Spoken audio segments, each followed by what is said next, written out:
Bismillahirrahmanirrahim. Assalamualaikum warahmatullahi wabarakatuh. Eh, Melanjutkan materi sebelumnya tentang HTML. Di sini kita akan membahas hal baru, yaitu tentang CSS, yang mana ini adalah bagian dari pengembangan website juga, namun berfokus pada desain dan layoutnya. CSS bagian pertama, memahami CSS. Apa itu CSS? CSS biasanya disebut sebagai Cascading Style Sheet. CSS ini berfungsi untuk mempercantik penampilan HTML, bisa juga untuk memisahkan antara konten dan style agar mudah untuk di manage.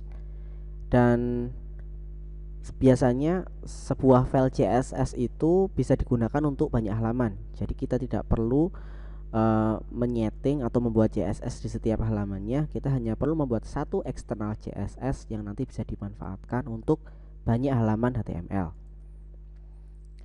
Di sini saya contohkan sebuah halaman website. Di sini ada di detik.com ya. Ini adalah salah satu contoh halaman website yang menggunakan CSS.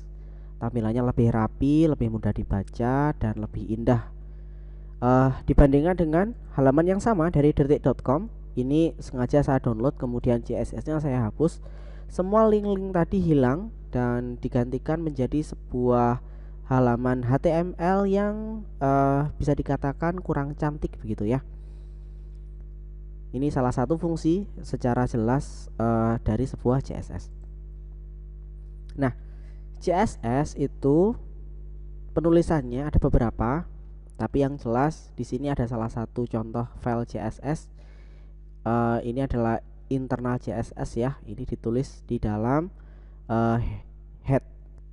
Penulisan CSS seperti ini menjadi lebih rapi dan mudah untuk dibaca. Nah, biasanya kalau Anda menemui sebuah website dan kita ingin mengetahui struktur CSS-nya, kita bisa gunakan. Kalau di Chrome itu Anda pakai kunci keyboardnya Ctrl+Shift+I, atau Anda bisa pilih setting, kemudian more tools, kemudian pilih developer tools. Di situ nanti ada inspect element, ada konsol dan sebagainya. Nah, di sini kita bisa lihat struktur CSS di semua website ya. Kita bisa cek. Sebagai inspirasi nanti saya sarankan untuk mengunjungi website ini, cssz.zengarden.com. Di sini ada banyak sekali inspirasi bagaimana sebuah CSS itu bisa mendesain halaman web menjadi sangat indah. Silahkan dicek nanti. Selanjutnya, anatomi CSS.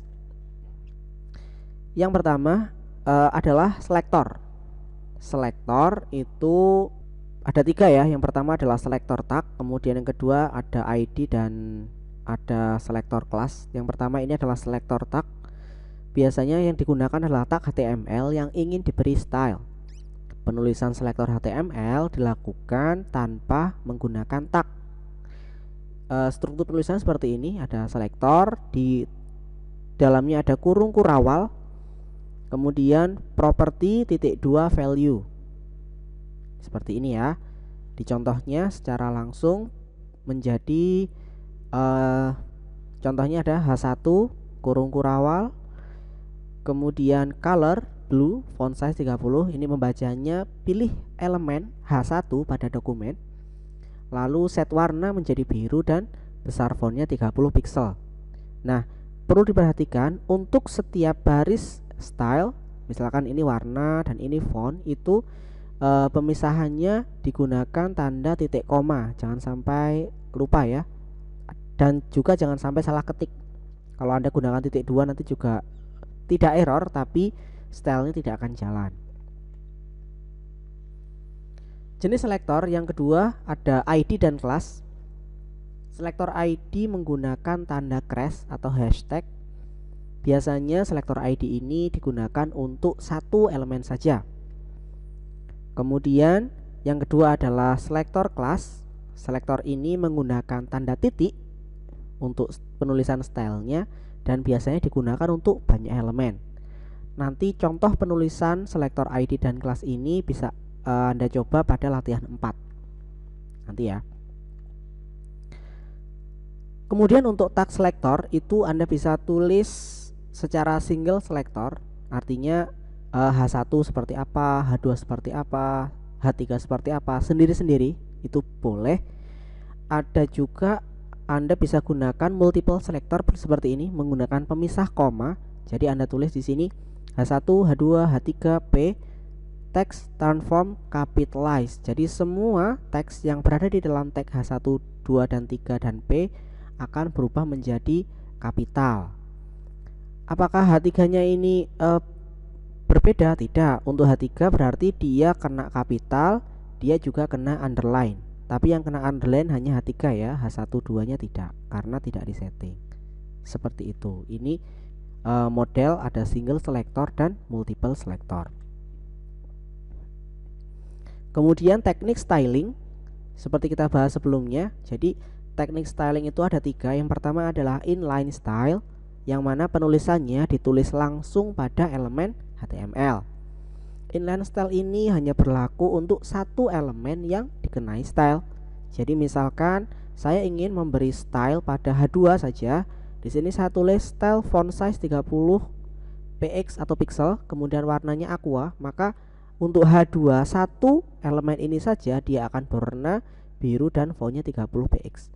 Lalu bagaimana kalau misalkan di sebelumnya di atas tadi kita sudah setting stylenya misalkan H2 warna merah.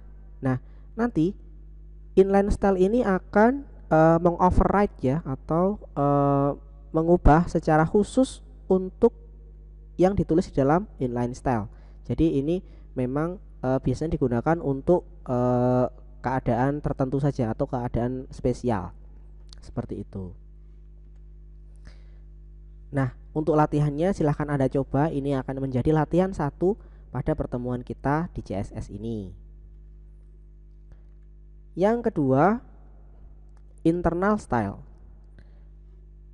Internal style ini didefinisikan di dalam tag style, dan biasanya tag style ini ditulis di head ya, walaupun sebenarnya Anda tulis di body juga boleh, tapi umumnya itu ditulis di head. Semua elemen yang terpilih oleh selektor dan turunannya akan dikenai dengan style. Jadi misalkan di sini ada H1, maka semua H1 akan fontnya menjadi sans serif, size-nya 30 pixel, warnanya dark golden rod dan rata tengah seperti itu.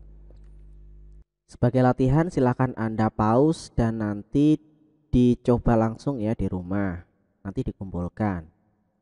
Yang ketiga adalah external style. Style ini didefinisikan di dalam file yang bernama namefile CSS. Namefile ini bisa berupa apapun ya nama filenya. Biasanya namanya style.css. Kemudian namefile ini ditautkan ke dalam dokumen HTML.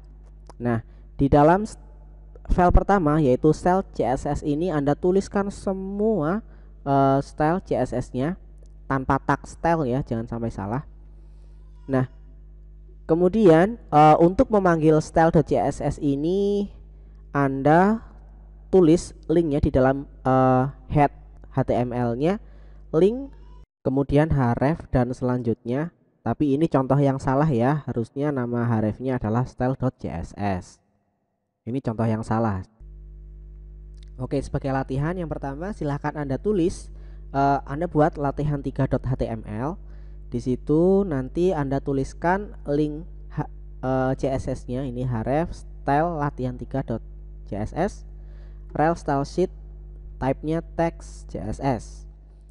Kemudian Anda buat file baru, namanya adalah style lat3.css. Ini jangan sampai salah ya, besar kecilnya juga harus sama. Letakkan file style CSS ini dengan HTML sebelumnya di folder yang sama. Kalau Anda misalkan meletakkan stylenya di folder yang berbeda, berarti sama seperti materi link kita kemarin, Anda gunakan titik dan nama foldernya seperti itu. Maka akan terhubung antara style dengan HTML-nya. Dan latihan 4 ini adalah nanti Anda coba juga, ini selektor tadi tentang kelas dan ID tadi. Anda amati perbedaan penggunaan antara kelas dan ID. Apakah ada bedanya? Tadi yang jelas untuk ID itu untuk satu elemen, sementara untuk kelas untuk banyak elemen. Nah, nanti diamati perubahannya seperti apa gitu ya.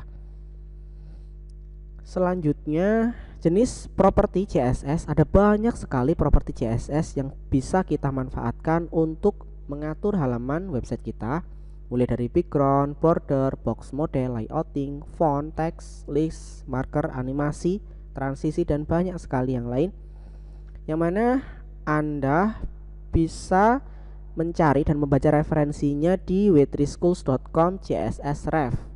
Ada lebih dari 350 properties. Apakah perlu dihafalkan? Tidak. Jadi faktanya sampai sekarang pun saya yakin tidak semua programmer itu menghafalkan tag-tag CSS ya. Anda ketika membuat sebuah program di website, Anda perlu tetap membaca referensi-referensi yang berkaitan, karena bisa jadi ada update terkait dengan penulisan codingnya atau update tentang tambahan tag-tag dan sebagainya. Jadi kita harus tetap membuka referensi, tidak perlu dihafalkan. Banyak sekali Anda temukan di sini nanti. Kita sambung lagi pada video CSS selanjutnya. Assalamualaikum warahmatullahi wabarakatuh.